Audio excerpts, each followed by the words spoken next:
So Steve Dickson has resigned from One Nation. Let's have a look. Hello everyone, welcome to this episode of Heiser Says. I've got my stein of coffee, and I thought we'd have a talk about Steve Dickson resigning over strip clubs from One Nation. Now, this has just come out, and let's have a look at a bit of the footage that he's done, or that they've uncovered or released just a few weeks before the election.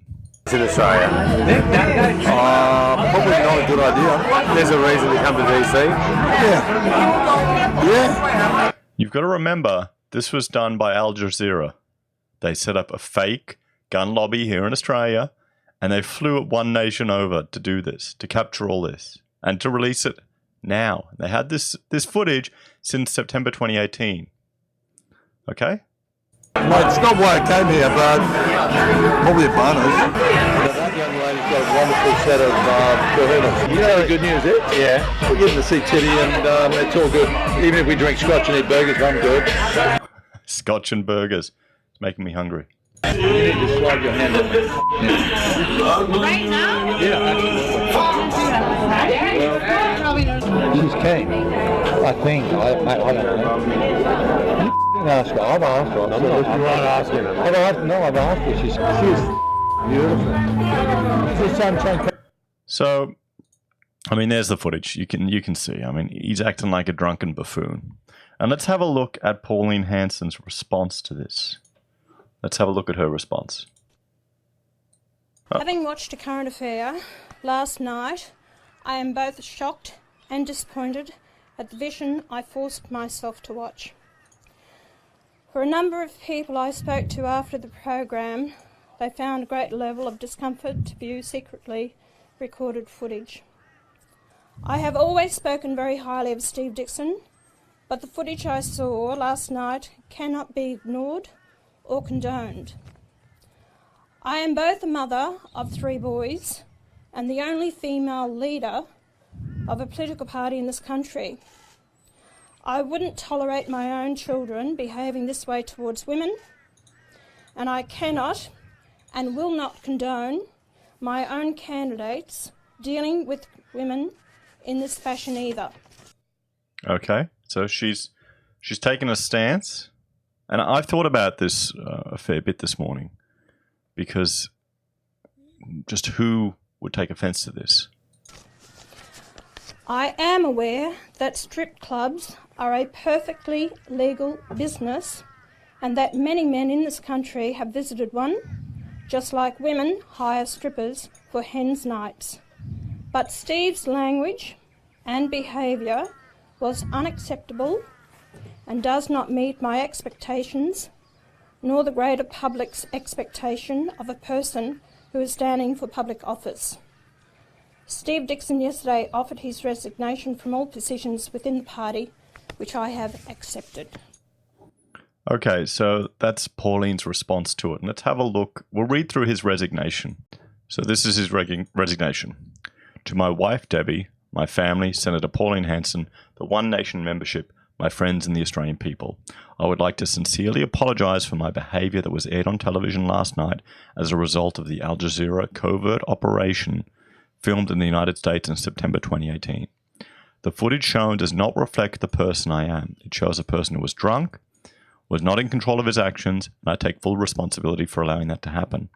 I informed my wife, Debbie, the following morning that I'd attended a strip club in Washington, D.C., and that I had too many drinks and little recollection of the night. She accepted that, and after viewing the footage, I'm thankful she is standing by me. Debbie knows that my untoward actions were the result of excessive consumption of alcohol, and I'm deeply remorseful for the hurt that I have caused her, my family, and the people that have supported me. Okay, so he's apologized and he's resigned. Now, I thought about this because I'm no saint. I've been to strip clubs when I was younger. You can see here I've gone through this a few times already. And I thought about it. The issue here is it's not, frankly, I don't think anyone's going to take offense to someone going to a strip club, getting drunk and acting like an idiot. If you look to your politicians as representations of moral virtue, you are going to be so sorely disappointed. You're not voting for the Pope.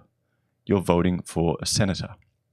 Now, I think perhaps Steve was a bit shocked and disgusted at his behavior when he's sober and seeing it afterwards, which I'm sure everyone can relate to. In some ways, I think this humanizes him a little bit.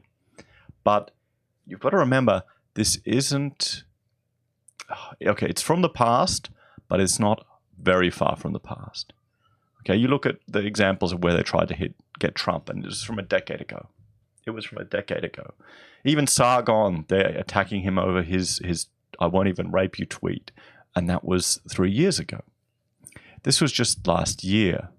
This was footage that was released just in time for an election by a group that wants to discredit one nation and wants to, has their own agenda that they're pushing forward. If anything, Al Jazeera, I can't even be respected as a legitimate news source if they're backing this entrapment.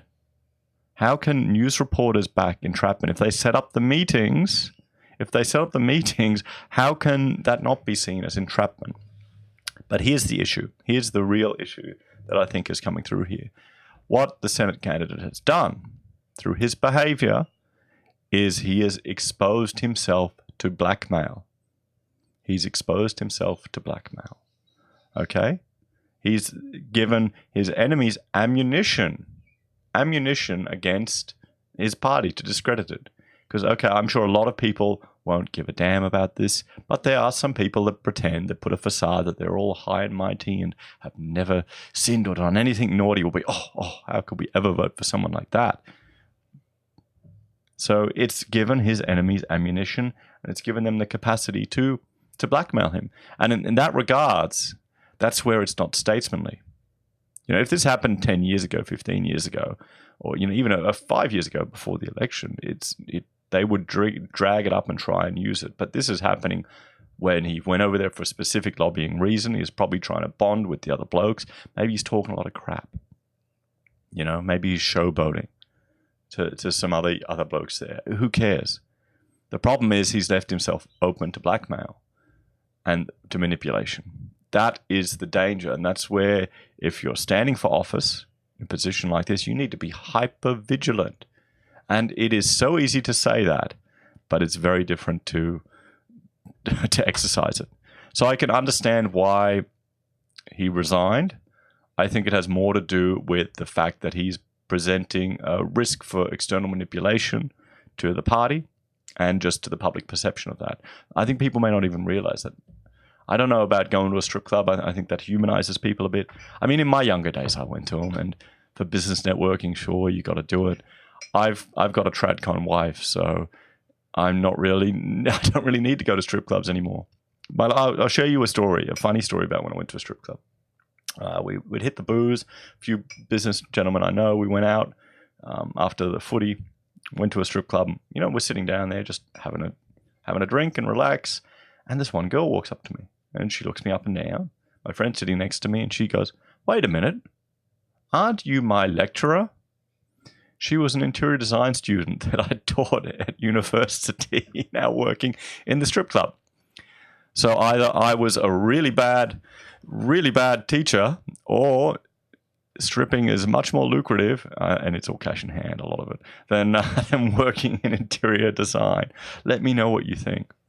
So there you go. There's my strip club story. So people can get me with it in the future. But that's what I think the issue is here, is the fact that he's left himself and the party open to this type of blackmail and this type of damage.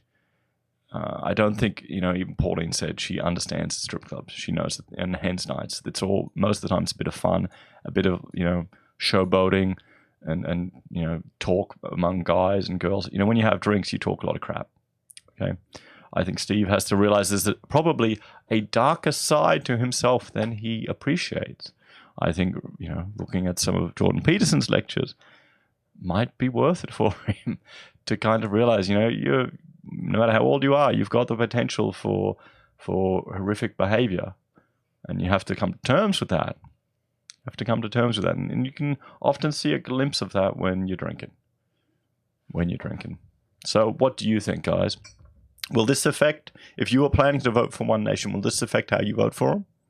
Are you offended that he went to a strip club and acted like that? Are you annoyed that Pauline gave him the flick? Or do you think this doesn't care? You were never going to vote for him anyway. You're not interested. I don't know. Share your stories about strip clubs with me, everyone. The one I went to for my Bucks night was actually one that my wife worked on as an architecture student. She designed some of the strip club, which I thought was pretty funny. And it's just a bit of a joke now to me. I'm old and boring. So, I mean, when you're that age, I don't know why he's going to a strip club. It would obviously be bonding with the blokes. That's what I will put my money on, bonding with the blokes. He had too much to drink and he was showboating to the younger guys that he obviously liked. I mean, here, key points.